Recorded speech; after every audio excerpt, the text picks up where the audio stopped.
हाय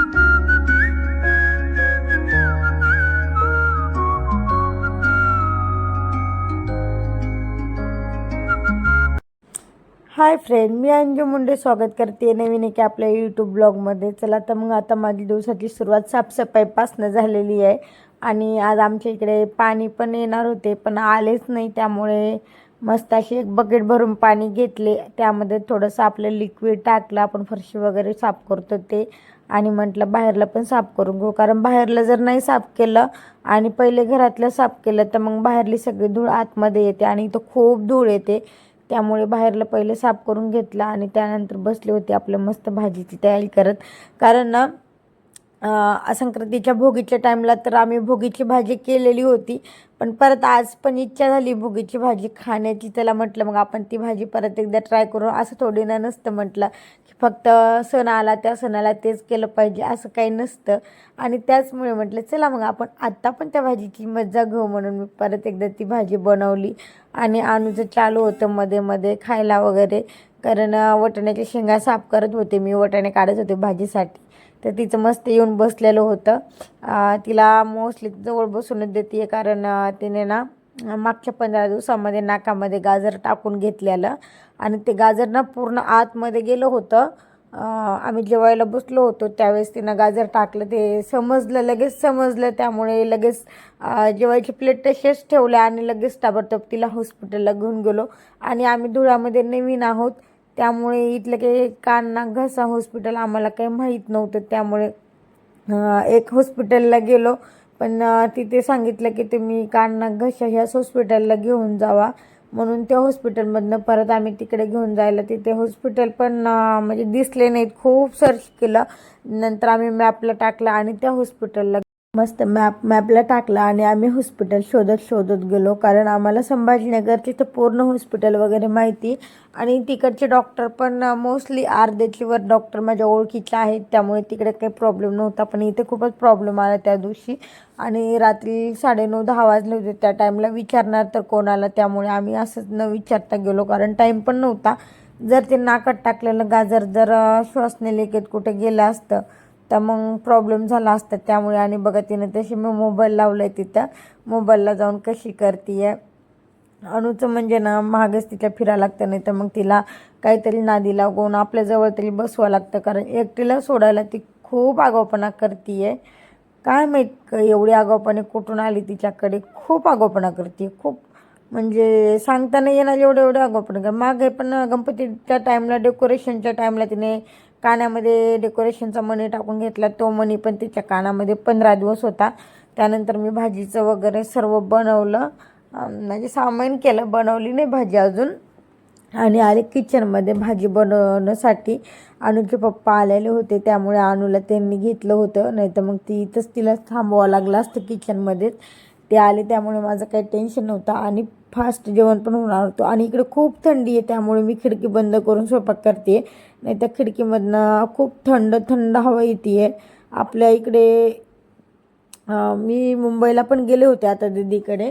मुंबईला तर बिलकुल थंडी नाही आहे, कारण मी म्हणजे असं थंडी तिथं थोडी पण जाणवलीच नाही. आम्ही बाहेर वगैरे पण गेलो, नाईटला पण बाहेर गेलो, म्हणजे मुंबईला गेलो म्हणजे शॉपिंग करणं असं होणार नाही. मी खूप सारी शॉपिंग केली तिथनं, त्यामुळे गेलो बाहेर 2-3 वेळेस, पण थंडी काय जाणवलेलीच नाही तिकडे. आणि इकडे धुळ्याला पण. आणि परत आम्ही फिरायला गेलो होतो सप्तशृंगीला, तिकडे पण थंडी होती. आणि इकडे तुळजापूर येरमाळा ह्या साईडला पण खूप थंडी आहे. संभाजीनगरला गेलो तिथे पण खूप थंडी आहे, धुळ्याला पण आहे, पण मुंबईला थोडी पण थंडी नाही जाणवलेली. मी ब्लॉग ह्यामुळेच नाही शूट केले, कारण मी मुंबईला गेले होते दीदीकडे आणि तिथून काय मला ब्लॉग शूट करायला वेळच नाही भेटला, कारण खूप दिवसाला गेले होते मी. नाही म्हणलं तरी मला 3 वर्षाच्या वर झालं दीदीकडे जाऊन, त्यामुळे असंच एन्जॉय केला आणि व्हिडिओ शूट केलाच नाही. आणि अनु पण तिकडे खूप छान खेळते ती दिदू आणि दादासोबत, त्यामुळे. आणि थोडंसं मग तिला पप्पाची आठवण वगैरे यायची तर मोबाईल द्यायची, त्यामुळे व्हिडिओ पण नाही काढायला जमले मला आणि काढले पण नाहीत. मी तिकडे ठरवलेलंच होतं तिकडे जाईल तर फुल एन्जॉय करेन, सगळं मोबाईल वगैरे सगळं बाजूला ठेवेन. तसंच केलं आणि खूप छान मजा आली. शॉपिंग पण खूप खूप सारी केली मी, माझी पण आणि अनुची पण. अनुच्या पप्पाची शॉपिंग नाही केली कारण आत्ताच नाशिकमध्ये त्यांची शॉपिंग झाली होती, त्यामुळे त्यांची नाही केली, आमच्या दोघींचीच केली. आणि त्यानंतर म्हटलं चला आता भोगीची भाजी होती आहे तर आपण बाजरीच्या भाकरीच केल्या पाहिजेत, म्हणून मस्त बाजरीचं दळून आम्ही संक्रांतीच्या टाईमलाच आणलेलं होतं आणि मग ते पीठ होतं शिल्लक, त्यामुळे म्हटलं चला आता बाजरीचीच भाकर टाकू आणि मस्त तिळ लावून टाकू. पण तिळ लावून ना एकच भाकर केली मी आणि ती पण अनुच्या पप्पांनी खाल्ली आणि सर्व ह्याला तिळाने लावत बसलेली मी. एकच भाकरीला लावले आणि नंतर म्हटलं आज थोडी ना भोगीचा स्वयंपाक करायचा, त्यामुळे म्हटलं चला असंच बनवू, फास्ट होईल. तेवढा तिळा लावण्याचा टाईम आहे तो माझा वाचून जाईल, त्यामुळे म्हटलं चला. मग मी अशीच मस्त बाजरीच्या भाकरी वगैरे केल्या आणि बाजरीच्या भाकरी ह्या कडक कडक खूप छान लागतात. मी तर त्यांना अशी कडकच देते आहे, मस्त अशी गरम गरम देते आहे खायला, झाली की त्यांना नेऊन देते. आणि माझ्यासाठी पण असंच कारण त्यांचं जेवण होईपर्यंत माझ्या भाकरी होतील बनवलं आणि लगेच मग मी पण जेवायला बसेन. अनुला भाकर वगैरे नाही खाणार बाजरीची, त्यामुळे तिला दुसरं केलेलं आहे राईस वगैरे, कारण ती मस्त खिचडी केली का खिचडी मन लावून खाते. अशी भाकर पण खाईन ती, पण एवढी पोटभर नाही खात भाकर. आत्ता लहानपणी खायची, आता नाही खात, त्यामुळे मग तिला खिचडी टाकलेली आहे. तिची खिचडी पण झालेली आहे मस्त. आधी अनुला आत्ताच दूध वगैरे घेतले, त्यामुळे तिला थोडंसं थांबून देईन मी जेवायला. श्री जेवण करतायत, त्यांचं होईपर्यंत माझ्या भाकरी झाल्या की नंतर मी जेवण करून घेईन आणि नंतर अनुला जेवायला देईन, कारण तिनं आत्ताच दूध पिलं. मग आत्ता जर थोडंसं खाल्लं तर नंतर ती खाणार नाही आणि मुलांना तर तेवढंच पाहिजे असतं, थोडंसं खायचं आणि लगेच खेळायचं. मग ती आत्ता खाल्लं त्यामुळे लगेच नाही खाणार, त्यामुळे थोड्या वेळाने तिला जीव घातलं, आंघोळ वगैरे घातली की लगेच तिनं मस्त अशी झोपी जायती. पोटभर जेवल्यानंतर तिनं 3-4 तास तर कसं पण झोपते, त्यामुळे तिला मी झोपायच्या टाईमला पोटभर जीव घालेल, कारण आत्ता तिला भूक पण नसेल. तिचं तोंड चालूच आहे, बिस्किट खाल्लं, शेंगा खाती आहे. परत दूध पण घेतलं तिनं. दूध म्हणजे मी तिला नुसतं दूध नाही देत, बोरमिटा टाकून दूध देते, ते पण घेतलेलं तिनं. आणि माझं मस्त चालू आहे आता इथं भाकरी बनवायला. आणि म्हणजे आपण सणाला करतो तसं स्वयंपाक जर परत करायची इच्छा झाली तर आपण करू शकतो, त्यामुळे म्हटलं चला आज तसंच करू आपण काही तर. आणि बाजरीची भाकर हिवाळ्यात खाणं चांगलं राहतं, त्यामुळे चला म्हटलं मी थोडंसं पीठ एक्स्ट्राचं दळून आणलेलं होतं दळून आणते वेळेस, कारण आमच्या इथे स्त्रीला जास्त भाकरच लागते, त्यामुळे मला पण त्यांची सवय लागून गेली लग्नानंतर भाकरच जास्त करायची. मी पण मग भाकरच खाईल.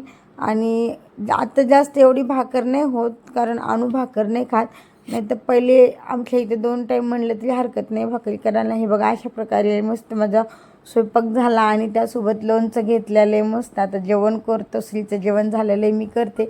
चला तर मग आपला व्हिडिओ आज इथेच संपू. भेटू आपण नेक्स्ट व्हिडिओमध्ये उद्याला. तोपर्यंत तुम्ही स्वतःची काळजी घ्या आणि असेच माझे ब्लॉग कंटिन्यू बघत राहा. आणि इतका ब्लॉग बघितल्याबद्दल थँक्यू सो मच. आणि चॅनलला लाईक करा, शेअर करा आणि सबस्क्राईब करा. बाय.